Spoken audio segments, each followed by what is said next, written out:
Let's get ready to rumble. Yes, we're back. It's episode 69 of the Hibs Ramble. It's Liam here this week, joined by, of course, the one, the only Mr. Shaun Corrigan. Shaun, please tell me, how are you? I'd be all the better if I could see you, mate, because it looks like your camera's not on at my end. Oh, my camera's on at my end, so here's hoping that those on the YouTube can see us okay. I know that those listening on Spotify and Apple and all the other podcast players will be able to hear us all right. So another win for the Cabbage, Shaun. 3 on the bounce in the league. Seems a bit mental considering where we were at the start of the season. Did you go to the game last night? Did you enjoy it? Yeah, I was there. Enjoyed it. Is probably a loose term that I would use just because of how cold it was. But yeah, 3 points, 2 goals, 1 clean sheet. Can't complain. Yeah, absolutely. So as always, we'll jump right into it. The lineup. 2 forced changes from last Saturday's win against Dundee. Jordan Abita out with injury, Lewis Miller out with suspension. In comes young Rory Whittaker and not so young Lewis Stevenson to replace them. Other than that, it was an unchanged side. I felt like that probably was. I mean, they hadn't done anything to get dropped any of the other players, so I felt like it was a fair choice from Monty. What about yourself? Were you expecting any changes, or did you think that he was going to do as he always does and sticks with the same team? To be fair, I expected obviously Whittaker to come and start, obviously because there wasn't really anyone else that could go into that position.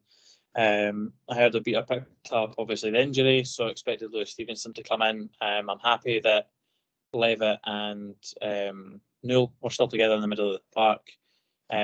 Was quite curious to see if Feli Yuan would maybe come in or something like that. But now overall, I was relatively happy with the team.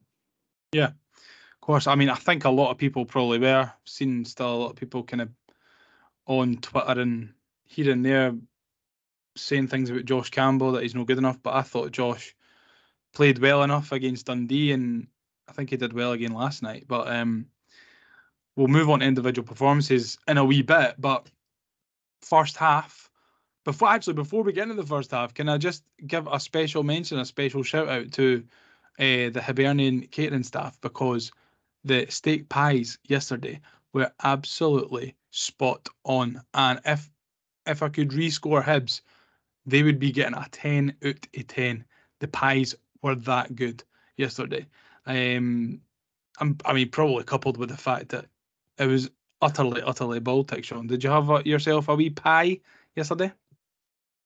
I was going to, off the back of what you and Craig had said, but by the time I got down there, there wasn't any steak pies left, and I wasn't in the mood for a Scotch one or a vegan option, so I decided against it.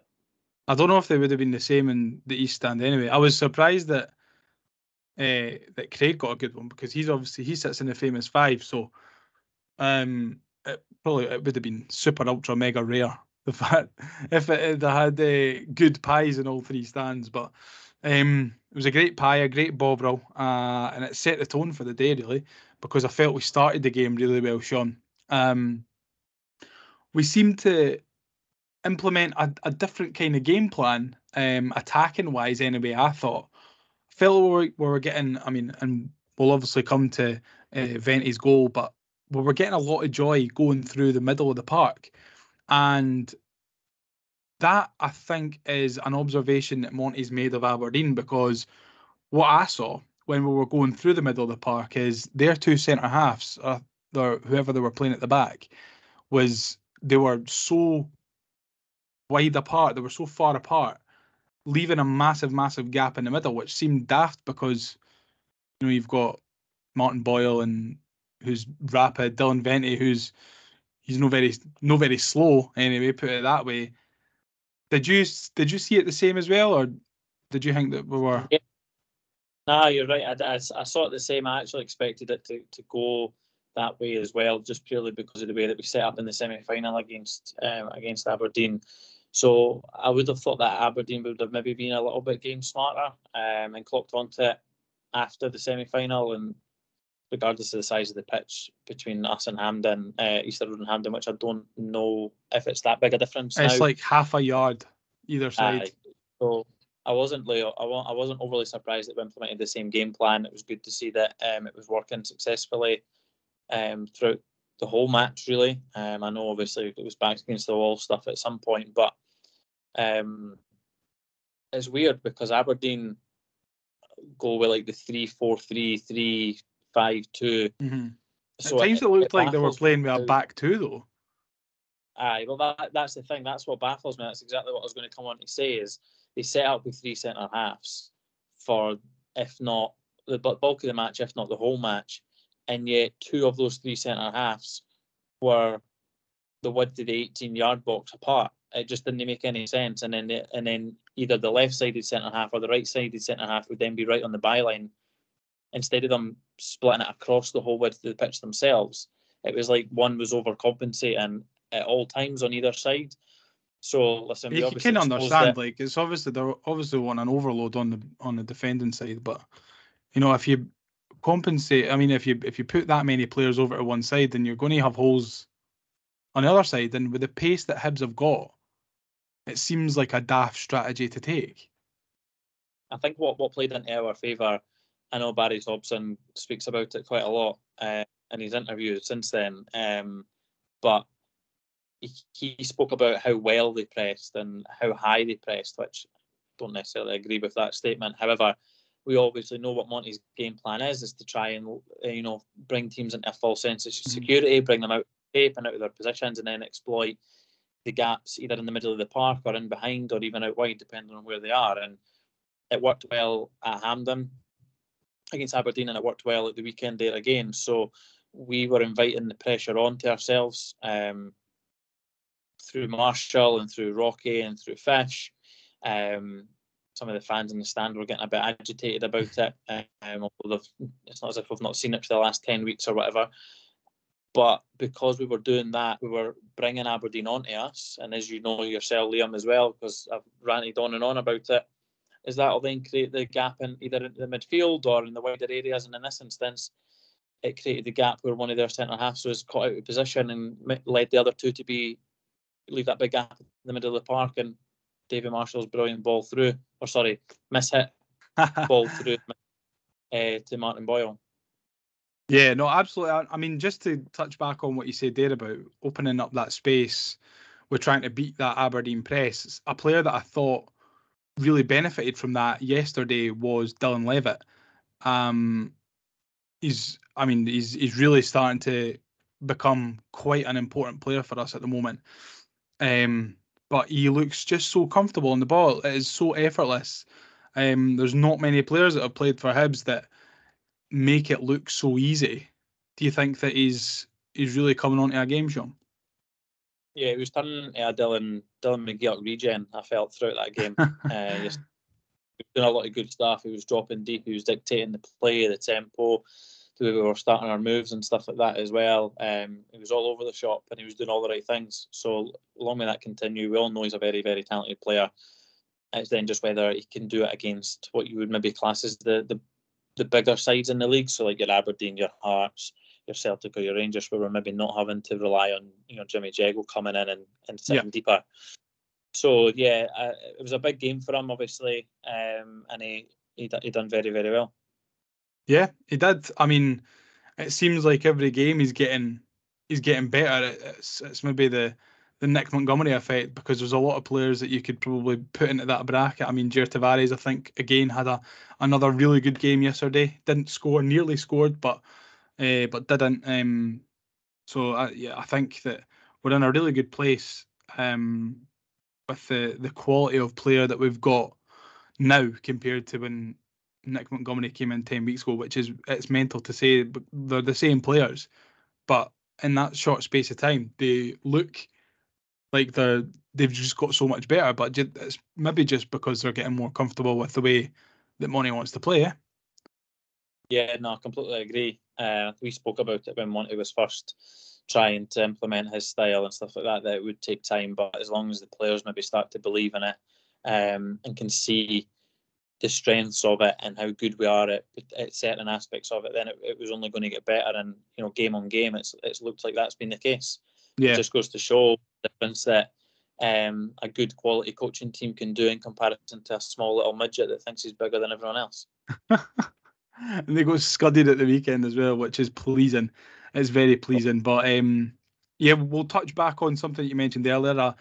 A really a proper mishit and a total shank from David Marshall. Found Martin Boyle miles away from that Rubezic fucker, that big guy that Aberdeen have at the back. Miles away from him. I'm not too sure who he was meant to be defending or what he was actually meant to be doing at that point.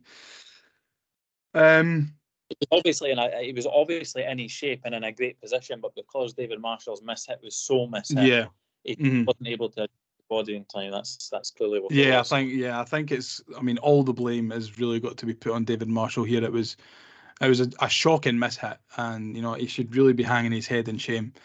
But apart from that, I thought it was a half decent move. Boyle very unselfish when Kelroos comes out. I mean, far too many times over the course of the years that Martin Boyle's been at Hibs, you've seen him miss those one-on-ones. Maybe not so much recently, but it's nice to see him being unselfish and letting Dylan Vente get back in amongst the goals, because I really think he needed it. Yeah, I'm absolutely delighted for Dylan to get his goal as well.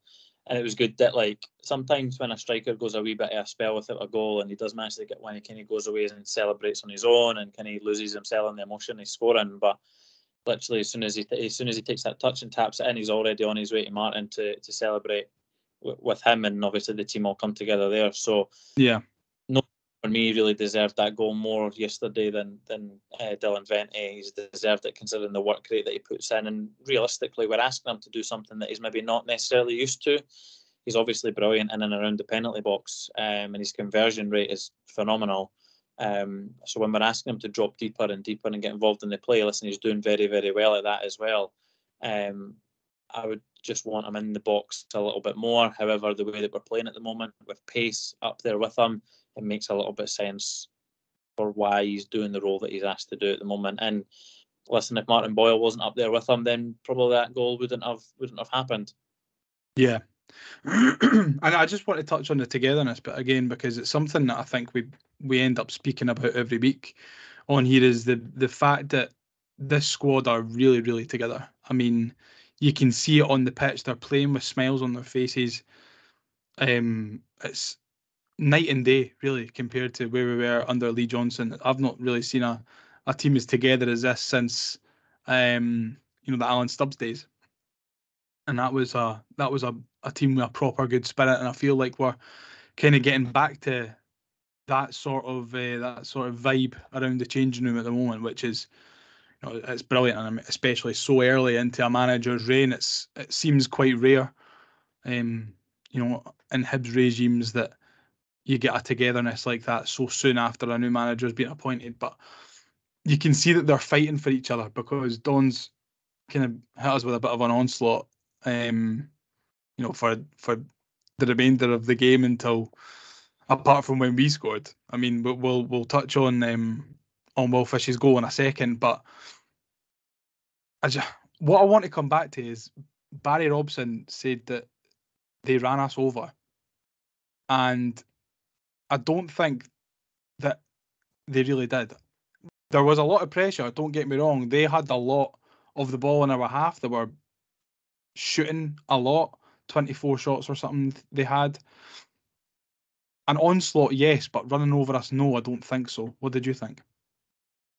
Yeah, I think it is a funny one, because a lot of the chances that Aberdeen seemed to get, I don't want to say came down to our individual errors, because I feel like some of them did, though. Well, some of them, but not as much as Barry Robson was alluding to in his post-match interviews. I think for me, when we are trying to implement a style of play and a philosophy like we are, it doesn't necessarily mean that every single pass that we make out for the back needs to be along the back line and into midfield and then into attack. You can see Martin Boyle's goal that the way that we set it up brings Aberdeen onto us, and then we can obviously hit it long into that gap. But on the flip side, if we're not able to find that out ball, we can sometimes play our way into trouble. Sometimes that did happen at the weekend. But I agree with you. Aberdeen did kind of, again, not necessarily dominate the whole of the match.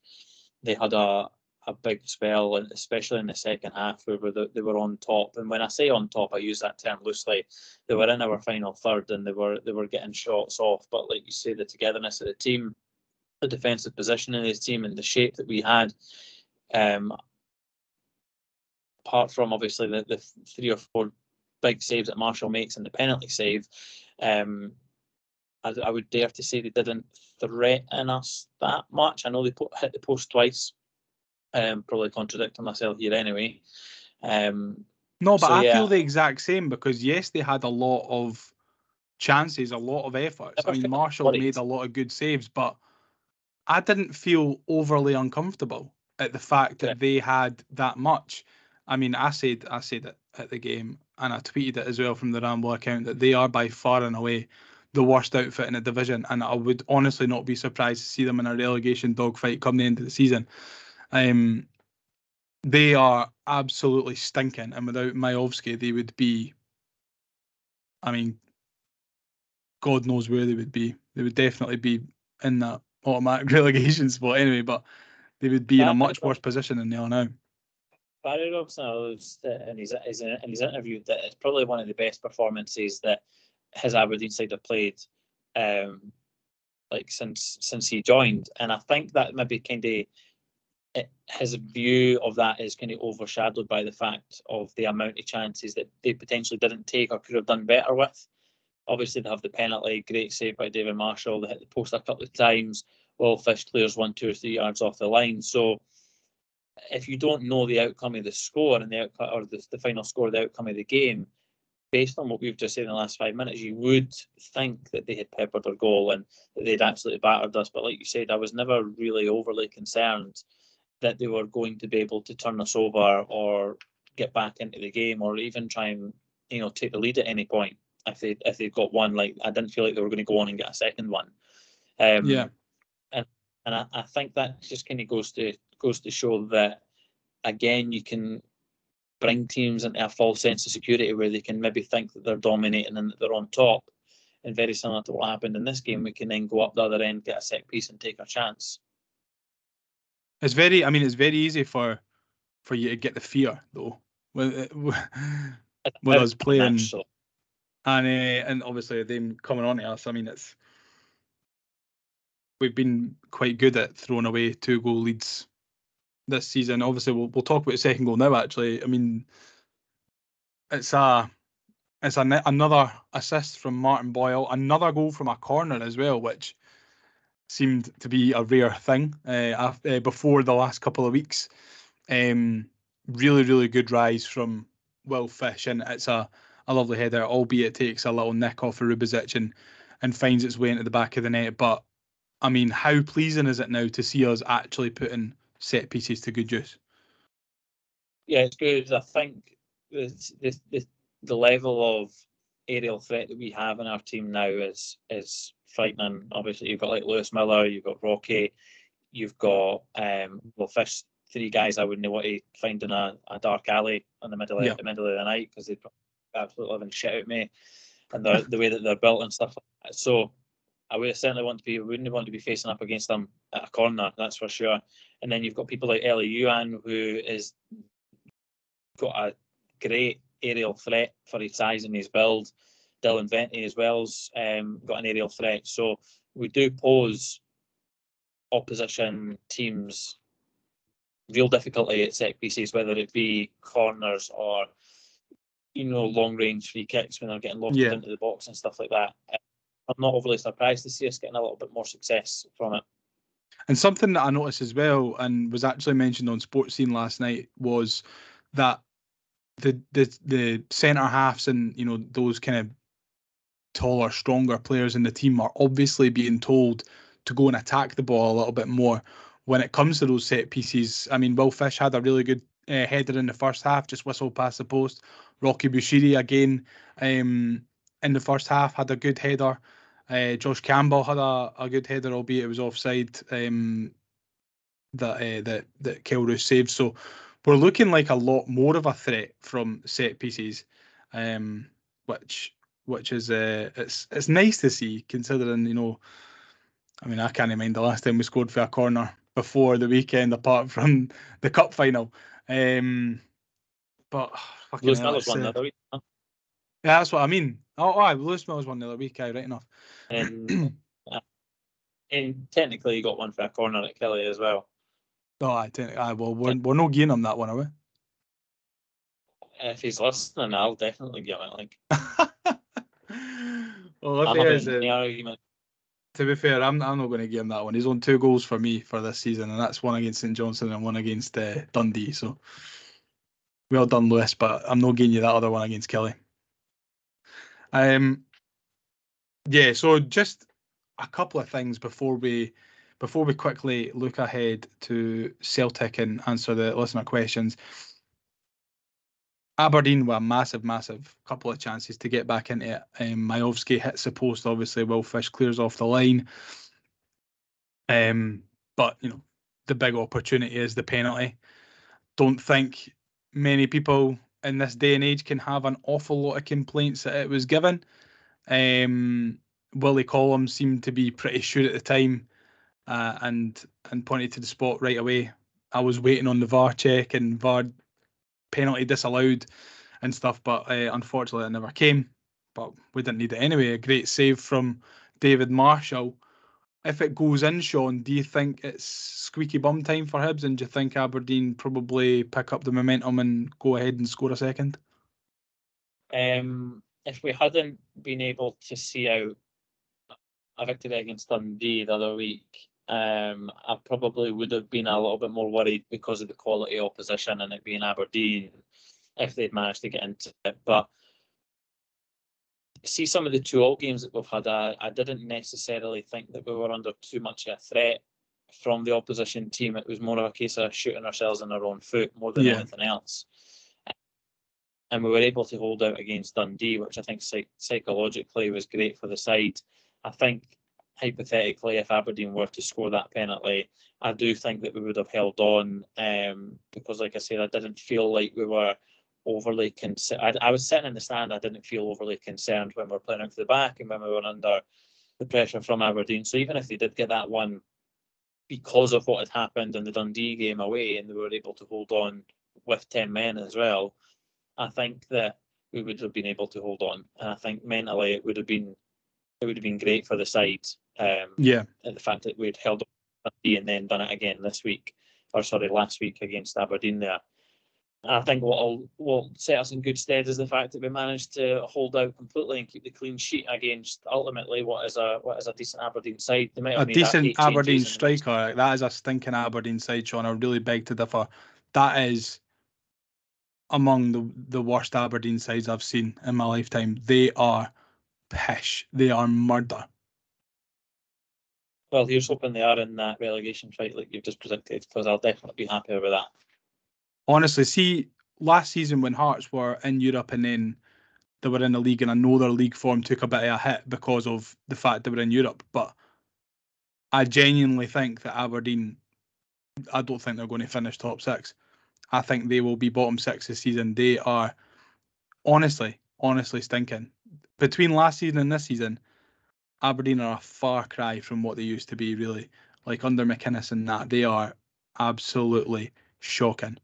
So just one more thing before we quickly move ahead to Celtic and listener questions. I know it's been a bit of a quick episode this week, folks, but life sometimes gets in the way, so Shaun can only give me 40 minutes this week, which is a shame.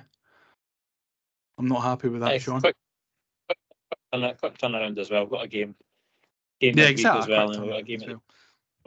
Quick turnaround in the episodes for everyone. We're trying our hardest here. Rudy Milotnikov making his league debut last night as well, which is a big positive step. I think it was Liam from Down the Slope that tweeted. Let me just find it. It was a stat. Yeah, so he tweeted. He tweeted league minutes by homegrown under-21 players. Lee Johnson, after 41 games in charge, 35 minutes. Montgomery, after just 10 games in charge, 245 minutes. So, I mean, and I don't think Rory Whittaker looked all that out of place last night. Thought he played really well. A couple of mistakes here and there, but I think his performance was more good than bad. Rudy Milotnikov as well, getting a good chance. I thought he did all right when he came on. He didn't have an awful lot of time, didn't have an awful lot to do, but I thought he made a half decent account of himself. Shaun, how are you feeling about all this trust that's being put on these young players? I think if things weren't going relatively well for Monty like they have been, especially in recent weeks, the fact that he's given the kids and the youth team players some level of minutes, or a considerable amount of minutes based on what you've just said, that alone gives you some trust and gives you extra time with the support. Yeah. But Monty's getting both at the moment in regards to he's getting the results in recent weeks and he's still being able to give minutes. Listen, fair play to Rory. Was it 5 months ago? It was not even 5 months ago. He was a wall boy against Luzerne, and now he's playing 90 minutes for the first team. So fair play to him. Listen, he looked absolutely blown out his arse towards the end, and I can understand it. He's up against Graham. He's up against Johnny Hayes. He's up against experienced pros who have been there and done it in regards to the Scottish game and played at a high level. And positionally, he was maybe out 2 or 3 times, maybe got caught out a few times, lack of concentration maybe there throughout, especially towards the end of the match. But all in all, very, very, very good account of himself. And him, the club, his family can be very, very proud of him for being able to put in that level of performance against those types of players at home. And I'll tell you what, I couldn't have done it at his age. I couldn't have done it at his age. No. I couldn't even do it now. Came on and didn't even need to take his slippers off, strolling the park for him. It was like he was down the meadows kicking the ball about. So fair play to him, very, very talented player. I'm really, really happy to see him back in and around the fold. I think he's a very talented player, and I want to see more minutes from him. So I'm glad that Monty was able to put him on. Listen, there's nothing against Josh Landers in any way, shape or form, because obviously he's got the trust. Maybe in a wee Monty bit as well more to difficult to get minutes as a striker at the moment, though, when you've got Dylan Venti, 700 grand striker, Martin Boyle, Eli Ewan, Christian Doidge. I mean, I think they're a wee bit harder to upend at the moment, especially when you need your strikers to score goals. I'm not saying that midfielders are dispensable in any way, shape or form, but I feel like it's maybe a little bit easier to throw a midfielder on, or to have a midfielder kind of there or thereabouts, rather than a striker. That's the point that I'm trying to make, though. So, like against St Mirren away, he put Josh on, whereas maybe if Rudy was available or in a position to be on that bench, or I can't remember if he was even on the bench for that game, that's the type of sub that I felt like he should have maybe made at St Mirren away. So I'm glad that at the weekend there it was that sub that he made at the weekend rather than putting Josh on, because obviously we've got Doidge back in the fold, so he came on, good outlet to have. And it's what I mentioned on last week's episode. We're now starting to get more of our regular squad players in and around starting 11 in the benches. And like, even if you take that into consideration, I'm still happy that Rudy got a decent amount of time at the weekend and didn't necessarily put a foot wrong either. This is it. Now, we will just quickly touch on Celtic. I don't want to spend an awful lot of time on it, but Parkhead on Wednesday night. Oh, just as we're starting to hit a little bit of form, of course, we've got Celtic away, where we've not won in, 10 years now? Or is it longer than that? 12 years, maybe? It's not great, it's not great. Since Danny Galbraith, I feel like that was maybe 2010, maybe 13 years since we last won there. not an ideal place to go, Shaun, but given their form, I mean, their home form this season, they have, I mean, by Celtic standards, really, they have picked up a couple of home draws against St Johnstone and Motherwell at home. Went behind yesterday away to St Johnstone. I'm not too sure Celtic are in the healthiest place that they've been in the last few years at the moment. Is it a chance for us to go and beat them, or do you think we just kind of need to stay compact, stay tight, and maybe get a point out of the game? Very intrigued to see Monty's lineup come Wednesday night. Very intrigued to see how he sets us up, considering what happened and what unfolded at Ibrox earlier on in the season. You're right in what you're saying, though. Celtic He'll have taken a lot of learnings from that, though, I would imagine. Aye, of course. And I think Celtic aren't necessarily in the greatest state of form at the moment, but they're still Celtic. They've still got they still have a real squad depth in regards to the level of quality that they have. The vast majority, if not all of their squad and their bench would make an ever starting 11, just off the top of my head, without necessarily thinking of individual positions. Very tough place to go. But yeah, you're like you said, they've struggled at times, even at home, in certain games. So that's maybe something that we can take to learn from it. And I think if a Craig Levein side can get a goal against them and hold on for a time, then I think a Montgomery Hibs side will be able to maybe do something. The only issue and the only concern that I have is that Brendan Rodgers would have given them a right bollocking after the weekend. He said after the game at the weekend, after they got the win, that he's never been more angry as a manager in his whole managerial career than he was at half-time at McDermott Park. So would you not be angry as well? You see the goal that they conceded, it was a shambles. After watching it, Celtic didn't they look like they were going to score in 900 minutes, never mind 90 minutes after that first half performance. So he obviously got a second half reaction from them, and I'm hoping that that reaction maybe doesn't spill into Wednesday night's game, because we will be up against it. But it will be interesting to see the starting 11. I don't actually think the starting 11 might necessarily change too much than what it has in the last 3, 4, 5 weeks. Maybe see Obita and Miller coming back in, but if that, I'm honestly not too sure that there's going to be many other changes. I mean, maybe we'll change it about, given that we've got a pretty hectic schedule between now and the end of the year. So we just got to see, what he does, really. But I think the players that he's got will suit his system, whatever 11 he decides to play. I feel like there's players that can come in and do a job for a game or for a half, for an hour, something like that. So I'm not too sure. We'll just need to wait and see come Wednesday night. But I will actually. I won't.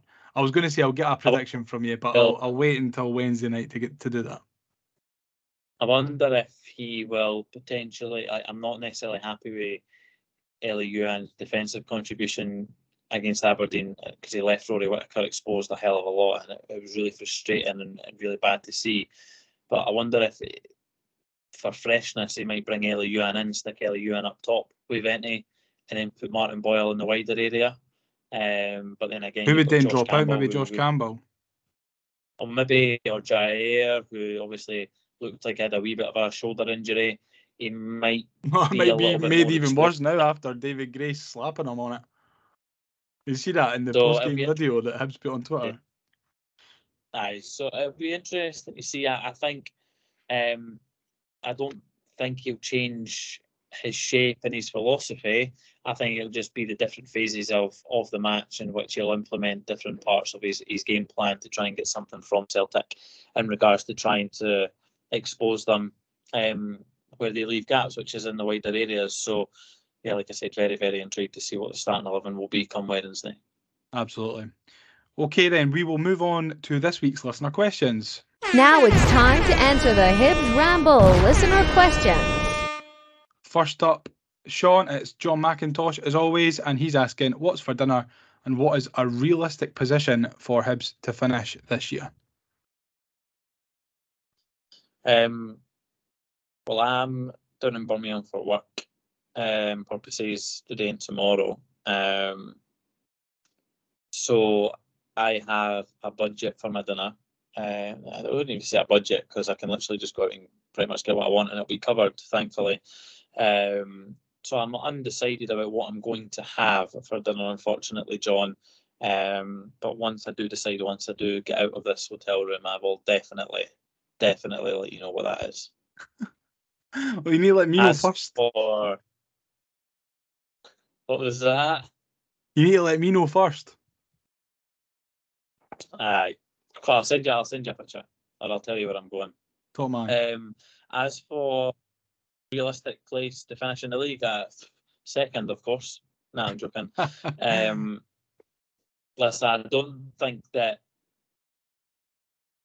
the start of the season I would have said third. I'm still going to say third.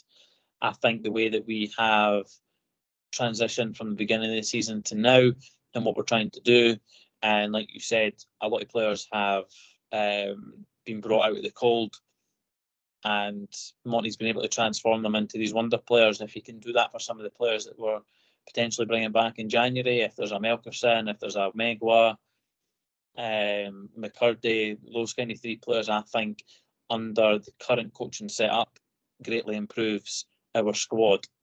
So if you go by what he's done with Rocky and what he's done with Jair, for example, so I don't see why third isn't still achievable, and that's what I want.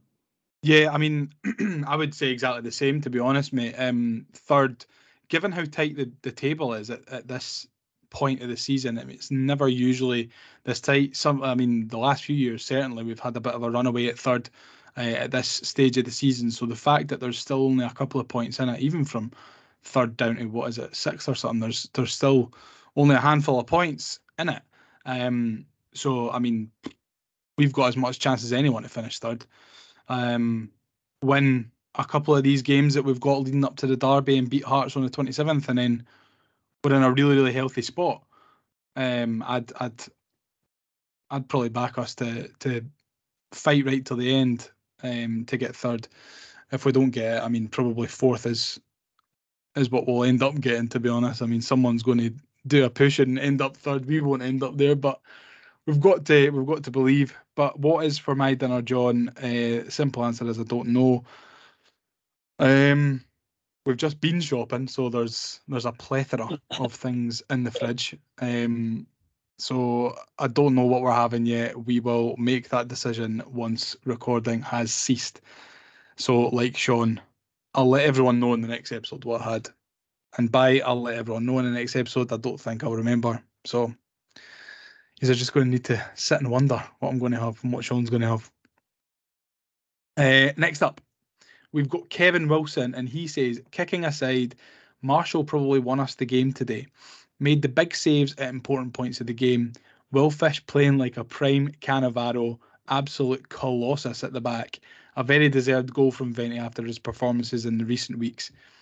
Completely agree with all that, to be honest. I mean, we've spoken at length about David Marshall and how good he was.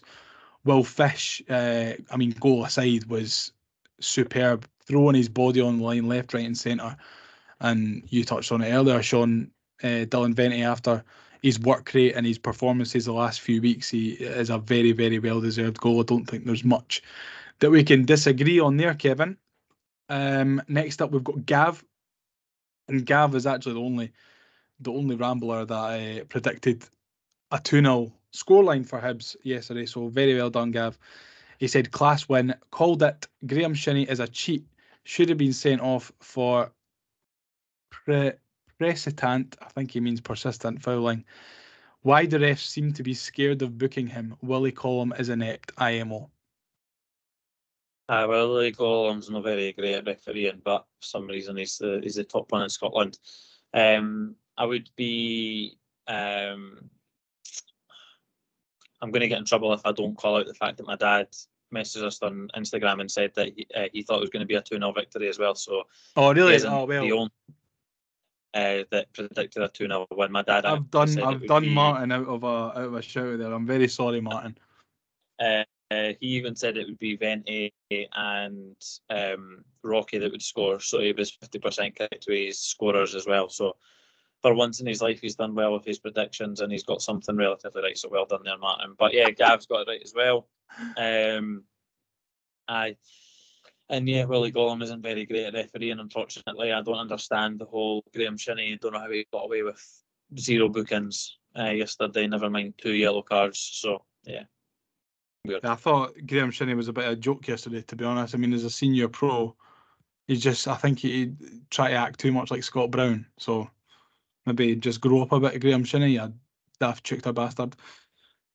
Next, Keith Robertson. Marshall's best performance for Hibs. Could see the difference on the right-hand side without Miller, but credit to young Rory Whittaker for stepping in. Well-worked goals, held on for a much-needed win ahead of Celtic away. Can we expect another sob story from Dave Cormack soon?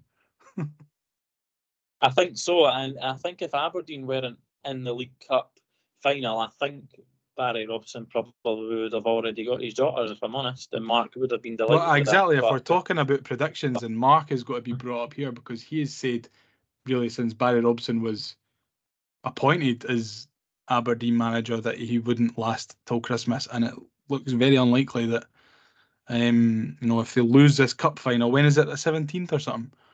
If they lose this cup final, then it would already be gone. So I think the fact that they beat us in the semi-final is kept him in a job. Maybe it'll be like a Jack Ross situation, and he'll go a week before the final. Not a shame, eh? Get it right up him. Nah, exactly. I mean, his comments yesterday, honestly, what a bitter bastard. Genuinely, fucking, it really wound me up, eh? How he was calling it a mishit and how they ran over us and that. Shut up, man, eh? Next up, we've got Hayley, and she's asking, is Barry Robson the new Ian Cathro, or am I mishitting the mark? That's brilliant. The last comment there is tremendous, to be fair. I did laugh at that when it came in. Yeah. We've got a double header question here from Albert Street. First part is good, solid looking spine now. Billy the Fish and Rocky at the back. Lewitt and Newell through the middle. Those two really look like they complement each other in the middle of the pitch. I think really, Shaun, for that pair, just as we said earlier on, I mean, Dylan Lewitt really coming onto a game, and Joe Newell obviously oozes class out of every orifice of his body. But Will Fish and Rocky, we did mention it last week, but what a formidable partnership they're starting to create at the back, eh? Yeah, no, they're becoming a real good partnership together. I think the more that they play together, and Monty given that little bit of belief in Rocky has allowed that partnership to grow. And turns out that at the moment they're both slowly getting better suited to Monty's style of play. I know Will Fish prior to coming to Hibs and prior to Monty, he's never really been asked to play out through the back. So he's learning on the job, and we've always said that Rocky, with the right level of coaching, or at least I have anyway, with the right level of coaching, there's definitely a player in there. And again, under our coaching setup, you can see that, like you said last week, he's one of the first names on the team sheet. So yeah, for sure. And the second part of Albert Street's question is, will Shinney ever get booked, and why is Barry Robson such a wee fanny? You just know that Graham Shinney's going to get booked for the softest foul in the next game or two, eh? Oh, mate, aye. He'll get sent off in the cup final. Watch this. And Shaun, why is Barry Robson such a wee fanny? Have you got any intel for us there? He's just bitter that his squad is not of the same level of quality as Hibernian football clubs. Yeah, true. And get it up him. And he's just a weird guy. He's like Willow Flood with hair. That's who he reminds me of. He's just a proper glaikit guy, a glaikit chukta guy. Weird guy. Next up, we've got John Tolmie, and something that we haven't actually spoken an awful lot about at length today, that we probably should have mentioned. He's asking, what do you make of the run of away games coming up? Now, we've got, obviously, Celtic on Wednesday night. Then we have, I can't remember if this is the order, but we've got Livingston, St Johnstone, then Ross County. Is that right, Shaun? I don't know about the order.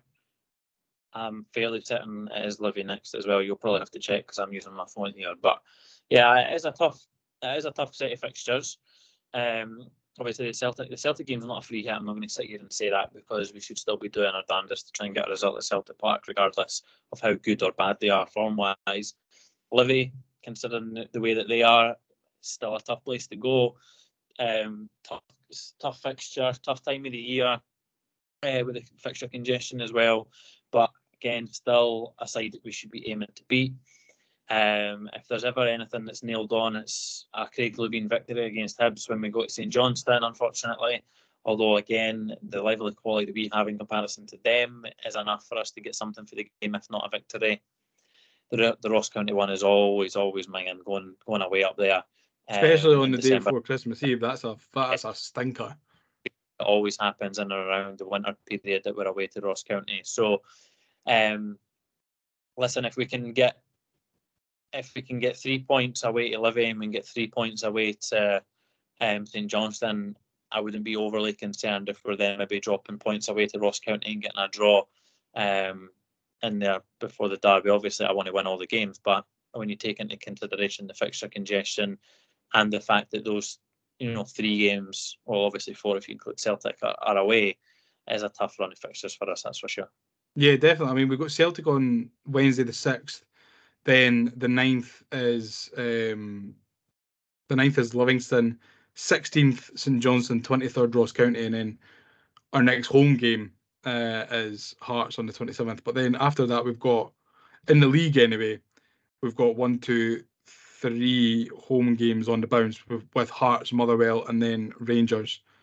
Yep. And you've got the winter break as well. Obviously we've got the winter break as well. I mean, and yeah. As well as Hearts, Motherwell, and Rangers at home, we've got Forfar away in the cup sandwiched in there as well. So, I mean, it's going to be a tricky period. Certainly up until the winter break, maybe to keep players fit, to keep them from getting injuries. It's a difficult time of the season for any team really. To keep your best players firing on all cylinders. It's easy to pick up injuries in this cold weather and lots of games, and then playing on Livingston's plastic pitch obviously doesn't help either. So I think it's a bit of an anomaly to have 4 away games on the bounce, probably especially at this time of the season, at this time of the year. So hopefully we can just come away with it with as many points as we can and look ahead to that game on the 27th against Hearts as a chance to hopefully, if we've not done it already, leapfrog them, Shaun. Yeah, we were speaking about it in my group chat actually, and the fixtures that Hearts have got between now and playing them in comparison to what we have. Potentially, if things go our way, you could see us go above them or beat them to go above them. So yeah, it'll be an interesting 27th of December when it comes. Yeah, definitely. I mean, and just as an aside to that, Harvey Scott sent us in a question, and he said 4 away games in a row with Christmas round the corner. Do you think it's unfair as ticket prices will be likely £20 to £30 a piece? I think it's poor planning, but I think the St Johnstone game is a reschedule, isn't it? So yeah, and the vast majority of ticket pricing is agreed at the start of the season by both clubs as well throughout all the fixtures. It is, like the ticket prices at the moment are a joke, to be honest. Like, they're far too expensive. Especially don't want to get all too political about it, but like cost of living crisis, and football fans are very, very loyal. I mean, people spend thousands of pounds following their team throughout the year. So I feel like 4 away games at this time of the year is pretty poor, but it swings and roundabouts really. I mean, there'll be a season where. What's that? You've got to play them all away at some point, haven't you? Yeah, this is it. But I mean, with Christmas around the corner, I know for a fact that I'm not going to be able to make it to all 4, which is a shame, because obviously I would ideally like to be there at all 4. But with the way that life is at the moment, there's going to be a lot of people who end up missing out, and it's a shame. But at the end of the day, Shaun, it's just kind of the way that the cookie crumbles, eh? Yeah, it is unfortunate, like you said. But listen, we'll still travel in our big numbers. We always do, regardless of the time of year, regardless of what's going on in our lives. Everyone uses football as a reason to escape and get out. So I don't believe for a second that we won't not take a big following. Absolutely, and we'll go back at all our games. Yeah, I mean the away support really since we came back from COVID has been exceptional. I mean, it's always been good from a Hibs point of view, but since we came back from COVID, I think people take it a lot less for granted. Going to enjoy yourself in the football, and obviously with the Block 7 boys making a good atmosphere on away trips, it's made it a lot better, and it's a lot more fun these days to follow Hibs away and watch them. So yeah, like you said, I don't think there will be an awful lot of diminished numbers, but I feel like there will be some people who miss out, which is a shame. Finally, from the Twitter, before we move on to Instagram, we've got Colin McLennan, and he is asking, with the January transfer window not that far away, who would you offload and who/what position would you bring in? I don't think we'll bring anyone in unless we offload anyone. If I'm honest, that's what I think Monty said that, didn't he? Yeah, I think with the players that we've got coming back as well, they're coming back in key areas, key positions, to grow our strength and depth. And with like I said, the level of coaching that we currently have within our club, I think a lot of our players will improve rather than bringing in what you could potentially deem as unknown qualities. Qualities, one of them. Quantities. Anyway, Entities? I don't know what the word is. Someone will correct us, I'm sure. So yeah, I think it'll be interesting to see how we move in the January market. If we move, I don't think we'll bring anyone in unless anyone leaves. I don't know if we'll maybe try and cash in on like maybe a Melkerson or someone like that. I'm not too sure. I don't know if we'll see Melkerson go, because I've got a feeling that Monty will be rubbing his hands at the thought of Elias Melkerson. I mean, he's done half decent on his loan spell back in was it Norway or was it Sweden that he went, Shaun? I can't remember. Norway. I would love nothing more than Melkerson to come back and a wee redemption arc for him or for you in regards to Harry McCurdy. Yeah. So I think with him and Cadden and Megwa, listen, I still think that we could maybe do a centre half, but then we've got Hanlon and Riley Harbottle. So yeah, unless one of those, we probably wouldn't bring another one in. We've still got Jago, we've still got Campbell, we've then got Rudy coming into the fold as well. So it would be unlikely to sit here and say that we'd probably bring in a centre half or a centre midfielder to start. Mm-hmm. No, I think you're right. I mean, there's obviously going to be a lot of links between us and the A-League now with Nick Montgomery coming from Central Coast and stuff. So I'm kind of looking forward to seeing what some of the rumours are going to be looking like, who we're going to be bringing in. So that all remains to be seen. We're still a long way away from January yet, so that can be a story for another day. Right, okay. Moving on to the Instagram. First up, we've got Rudy Mulvey, and they're saying, "I now see why Mark hates Barry Robson. Go cry with a sheep, you prick. Freak goal, miss-hit, great window, and so happy. Venty's hard work finally pays off." It's been a while since we've heard the David Marshall song as well. I thought that as well at the time. I was buzzing that the David Marshall song was ringing round Easter Road. Certainly deserved it, Shaun. He definitely deserved it. His lively performance is growing week on week, and long may it continue. Absolutely. Penultimate question this evening is from Martin Corrigan, and he's saying, "I think the young lads should keep getting a start. Whittaker had a blinder against the Dons, something that we touched on earlier on. I think that Rory Whittaker certainly had a good game, a lot more positive than negative, certainly for young Rory to take out of the game yesterday." And finally, to wrap us up, we've got Nige, who says, "Evening, chaps. happy to eat humble pie and say how impressed I was with Marshall today, rolling back the years with a performance and deserving of man of the match. Having said that, we rode our luck today, but sometimes you need a bit of luck, and we've not had much of that of late. I don't entirely agree with Robson's analysis of the game. I feel it takes away the positives in our own performance.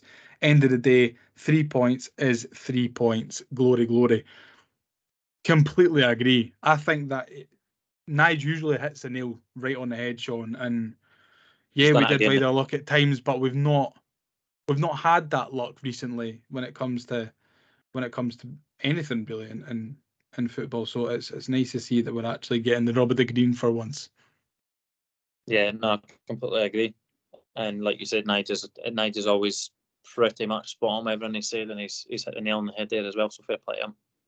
Yeah, top man. And remember, if you want to get involved with asking questions or being involved with the pod at any point, just reach out to us on the socials. We are at the Hibs Ramble on Twitter, on Facebook, and on Instagram. Remember, you can listen to us on Apple and Spotify and watch us on YouTube. But that will do us for this evening. Shaun, thanks very much for joining me. It's been a pleasure talking to you for the last hour or so. And I hope you enjoy your meal, whatever you have tonight for your dinner. Thank you very much. I'm going to go and put my Leaf 7 cap on and get out. Repping it in Birmingham. Try and get some sales down when you're down the road. Not the first time Leaf 7's been in Birmingham, I must add. Correct. Are you far away from Villa Park?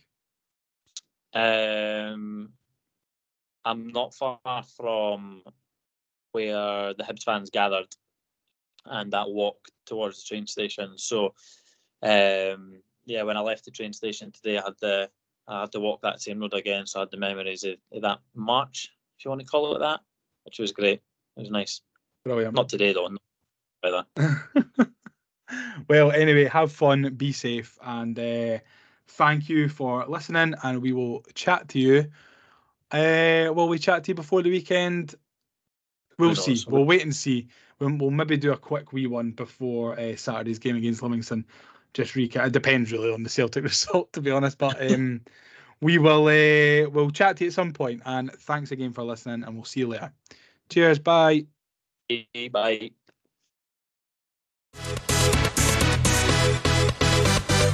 Let's get ready to rumble.